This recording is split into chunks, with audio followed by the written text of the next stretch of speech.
तल चाहिँ खाना खाएर फेरि हामी रुमलिङ टु दार्चुलामा चाहिँ ढुङ्गा कलेक्सनमा लगाइरहेको छ। कोही सम्झाताहरू ढुङ्गा खोरिरहेका छन् भने अहिले हामी चाहिँ कलेक्सनमा छौँ खाना खाएर के ढुङ्गा खोरिरहेका छौँ है सम्झाताहरू। र माथि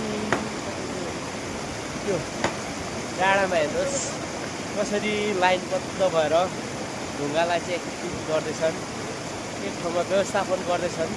त्यहाँ माथि चाहिँ झुलुङ्गे पुलको ब्यास बसिरहेको छ मित्रहरू हेर्नुहोस्। सम्झौताहरू माथि एकदमै लागिपर्नु भएको छ र हामी चाहिँ यहाँ तल ढुङ्गा कलेक्सनमा छौँ। ढुङ्गा फोर्ने काम पनि भइरहेको छ, ढुङ्गा फोर्ने काम भइरहेछ, यहाँ ढुङ्गा निकाल्ने काम भइरहेको छ है। ढुङ्गा कलेक्सन गरेर यहाँ माथि हामीले यो माथिपट्टिको ढुङ्गा यहाँ तलदेखि माथि लगेका छौँ। जय श्रमदान।